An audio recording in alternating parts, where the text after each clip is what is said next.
back on now, and so we were just about to start teaching, so now I will start that again, and let me read this title to you again. It's Dividing Chores, so neither one of you feels that you are being taken advantage of. I've talked about the little red hen before, and that story, because there have been times when I have felt like I'm gathering the wheat, I'm milling the wheat, I'm baking the cake, and every time I'm asking people if they want to help, and no, they don't. But when I say who wants to eat the cake, then they all swoop in and eat the cake. And my immediate reaction, without the Lord helping me that day, is to get mad right then. And sometimes I do the silent treatment and think I'm going to punish everybody by not speaking and having a bad attitude. And sometimes I'm just telling them how I feel. And I know both of those are not good. So help me. Well, I did that this morning with my dogs. I chewed them out. I have three puppies, and they came in from outside, and I sat down on the floor to play with them, and the two babies ran off and got up on the couch and just looked at me, and I finally said, fine, if you're not going to play with me, don't think I'm going to throw the rope for you later. They were greatly offended, I'm sure. Yep. But back to talking about dividing the chores, there are seven guidelines, 7 suggestions that you can, maybe some of these will work for you, but what this article is titled talks about is being fair and balanced. We have a tendency from the time, because we're all born with that sin nature, that it's not fair, Mommy, it's not fair. They got more French fries. My sister and I used to fight over French fries and count them out to be sure we got the same amount. Lord. Count the peas. Yeah. Count the peas.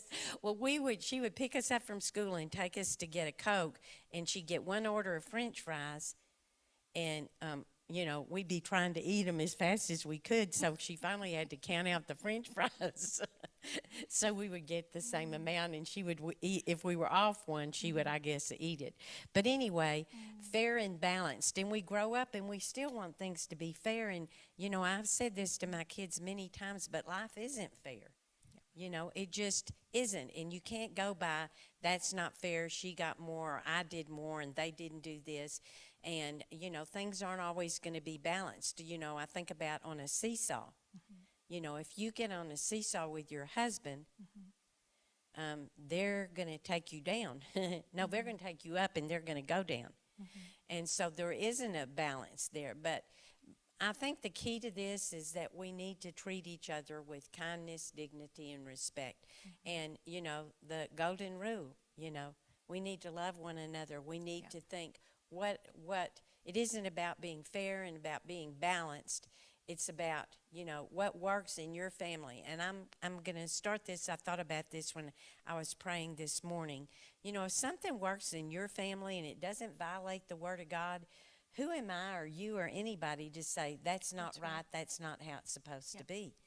If it works for y'all, it works for y'all. And so you don't have to feel guilty or bad if, you do things a different way. If it works, great, as long as it doesn't violate the Word of God.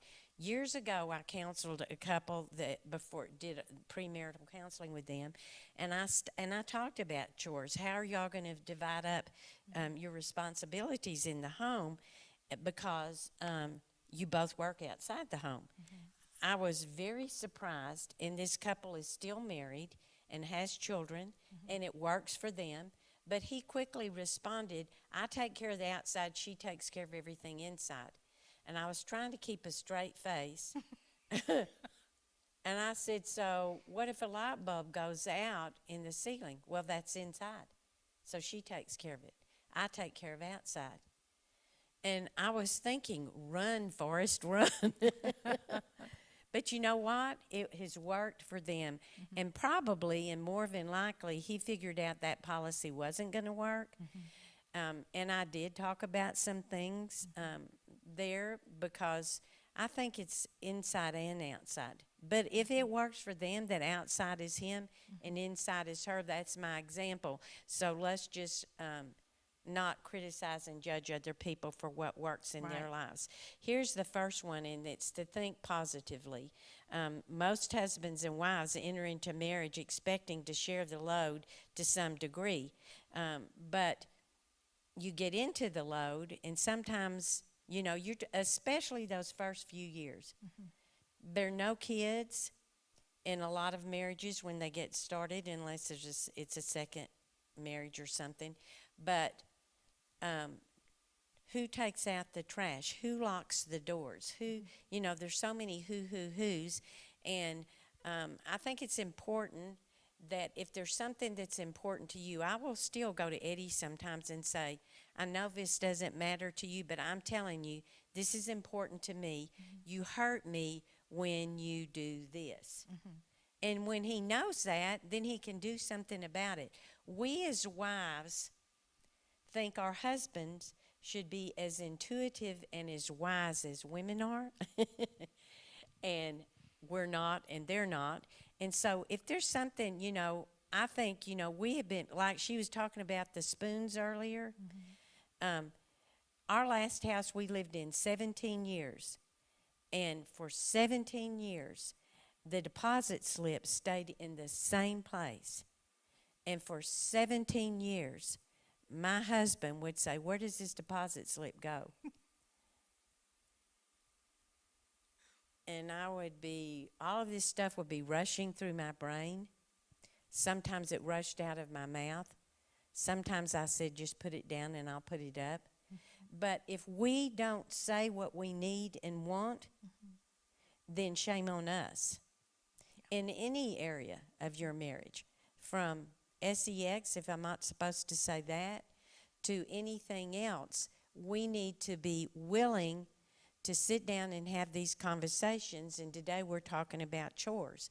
And so let's expect this to work out. The first thing is going into it with a positive attitude and not, I know you're not going to do this anyway, but we'll sit down since Miss Pat taught about it. It's not going to work that way.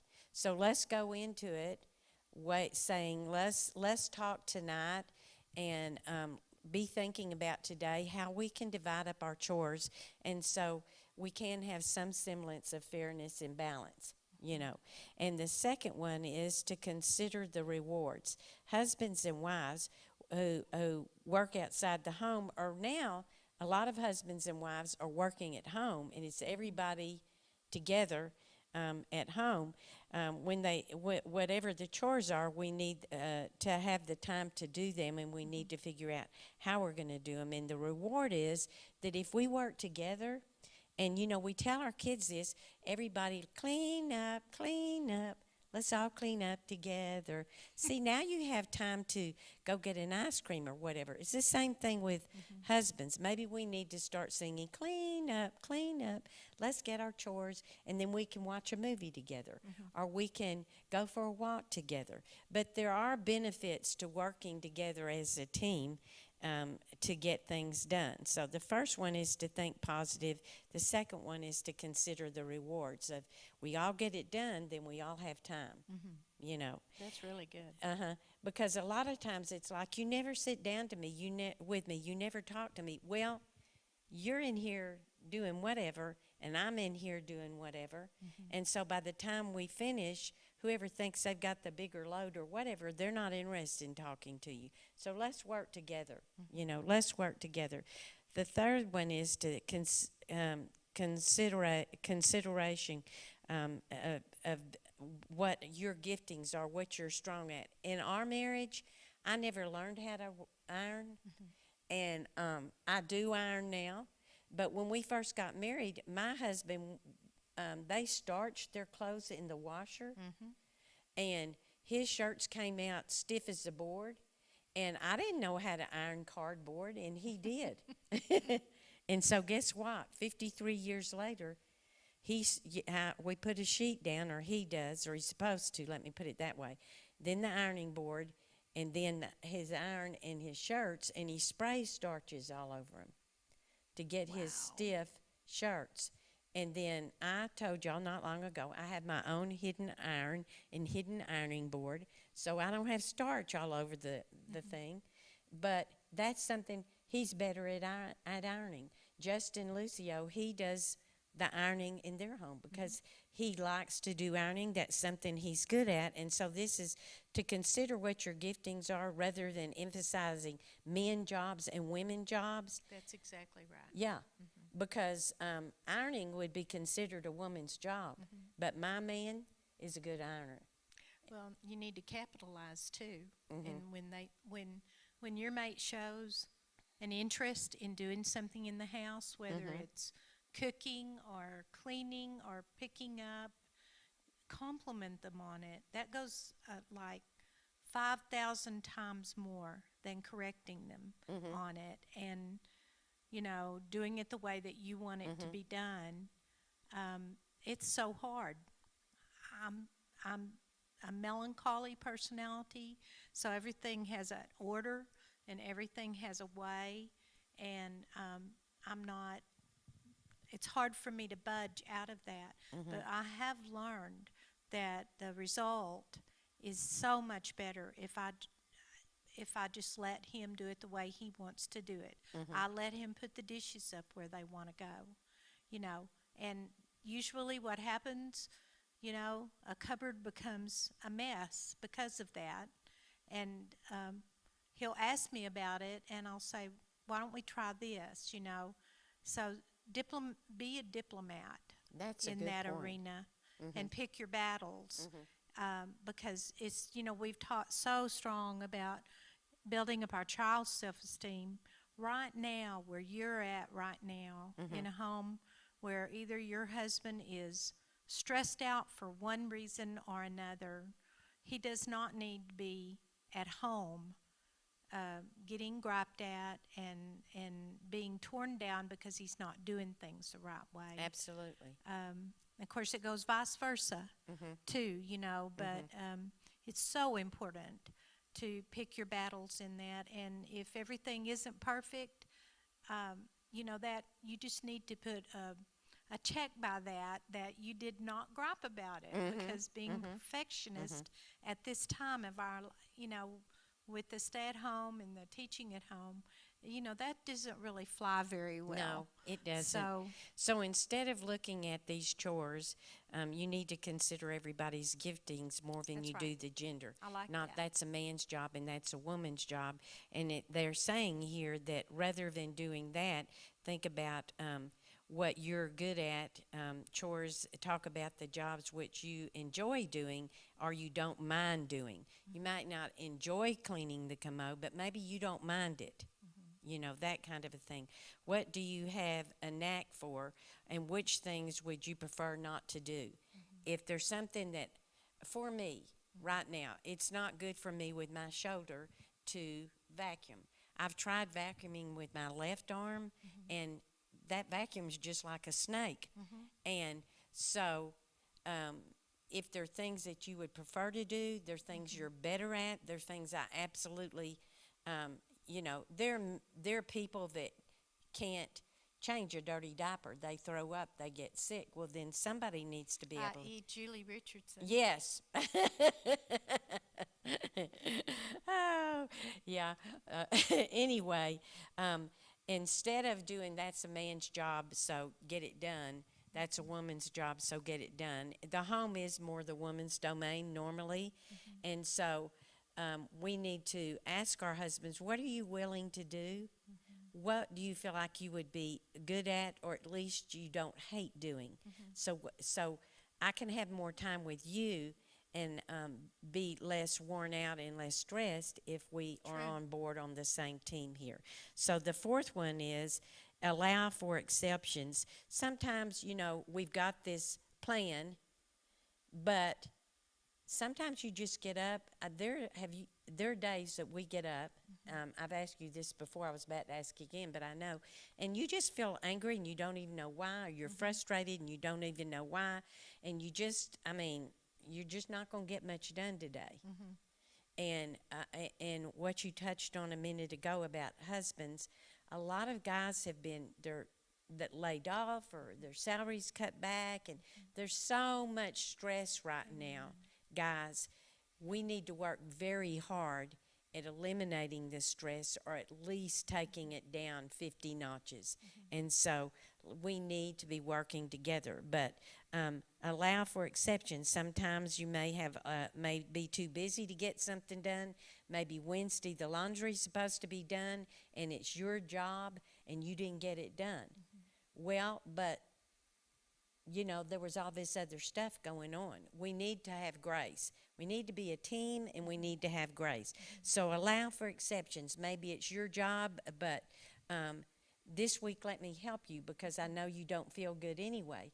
Or you just go lay down and let me do it, because there are benefits from being willing to take somebody else's job on this week because they don't feel good. Next week they may want to reciprocate because now you don't feel good. That's true. But the sowing and reaping thing is true in every area of our life. If we want grace in our life, then we've got to have grace for other people. If we want love in our life, we've got to have love for other people. If we want help, then we've got to be willing to help. That's just the bottom line. Okay, the fifth one is to write it down. That's a very important point, I think, is to write it down. It's real easy to sit down and discuss how things are going to be, and we think I can't tell you how many times Eddie and I think we're on the same page, and he'll be talking about Fred somebody, and I think he's talking about Fred somebody else, and then I've got it in my mind that Fred Jones is in the hospital and having surgery when it's really Fred Smith, and we think we're on the same page. So if we write it down and we both have a copy, then it's there in black and white, and that isn't the law, but these are our guidelines. This is our plan. Let's write it down, and then it's too easy to forget who's supposed to do what if you don't, is the comment. And I think that's very true. I always wrote things down with our kids because then we could go back and say, look, this is what we talked about. Okay, the sixth one is to stay flexible. No matter how fair and equal things seem to start out, a lot of times you have to make adjustments along the way. I know that we agreed that I was going to sweep the garage out at least once a week, but I forget it. I just haven't gotten to it. I'm sorry. Could we put that on your page now? Because I'm not getting it done. Or could we just forget about the garage right now? The wind's blowing all the time anyway. Worst case scenario, your garage is full of, I found a vanilla wafer in our garage the other day. Oh no, the Yes. vanilla wafer The person that was getting the vanilla wafers out of the refrigerator in the freezer. garage dropped one. And I found it in the garage. And my flesh wanted to go in there and say, but my heart said no. Love covers a multitude of sins, and that's not a sin anyway. So I just threw it. But, the worst case scenario, you have leaves and stuff in your garage, mess on the floor. Is it worth having strife in your life? Yeah. It's not. My kids have commented because they are now adults raising children, that the years that I had them and they were little and I got to be, at home and work from the home until my youngest was in the 7th grade, that I did, had 3 bathrooms. Every day the bathrooms got wiped down and cleaned. Of course, right now we really feel like we need to do that all the time, but that was years ago. And the minute they got getting ready for school, there I was, to get it done and to clean the mirror and not splash the mirror again. When you wash your hands, don't splash the mirror. The kids have commented all of that stuff that had to be perfect in my house, how much they have enjoyed my loosening up a little bit, because we have we have a lot of windows in our house. Inside the house, there's a glass wall of doors that go out to the patio, and the kids' little handprints are on it, and I don't wash those. I love to look at their little handprints, and like Saturday, I went ahead and got both sides done, but they had been there a month or two, and my kids think that that is amazing that I was able to loosen up a little bit like that. And so we tell you now to loosen up a little bit. And everything that's been coming from the Lord through Miss Pat lately, I hear the same thread of thought to be kinder to yourself, be kinder to your husband, be kinder to your children, and be kinder to their teachers, and get out of your own thoughts and get to thinking about others. And dinner could be, a pizza, or it could be a full-fledged meal. Does it really matter in the long run? And if it's a full-fledged dinner, I want to see a picture of it because I like eating a lot. Well, I just, as you were saying that, I was thinking about used to when I was in my 30s, and let's say I had a shower at our house or it was a holiday meal or whatever. I wanted everything to be perfect too. I'm a perfectionist. I have this need inside of me to please everybody, and as much as I try not to be that way, I still have that tendency. And so I would be running through the house, pick up your toys, I've already cleaned that, don't touch that, blah, blah, blah, blah, blah, blah, blah, because I wanted everybody to see perfection. And none of us are perfect. And I remember Eddie would say, I wish we would never have anything here at our house because I get sick and tired of this stuff, I wanted every trash can emptied. I wanted, everything perfect. I still do a lot of that stuff. Well, that's what I'm saying. Yeah. It's for a man, his job, his career identifies him. Watch men when they meet. Within 3 minutes, they're, so what do you do? Well, I work in the oil field. Oh, wow, great. How's that going? They identify themselves. They're the hunter, the gatherer, the provider. For women, our home reflects who we are. And so we may not have on any makeup and we may be in our pajamas, but if somebody's come into the house, we're going to run make up the bed. We're going to run pick up the stuff and at least throw it in a closet and shut the door, because when you see our home, you see us.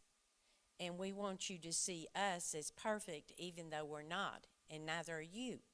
And so what Sharon is saying is right. We need to lighten up on a lot of these things. And the last thing, the seventh thing, is not to go strictly by the numbers. Fair and equal doesn't necessarily mean one of you, one of me, one for you, one for me, which is, I was talking about the French fries earlier. Sometimes, we need to just back it up and not be so, I'm doing 5 chores and you're doing 2. I have learned that at least he emptied the dishwasher.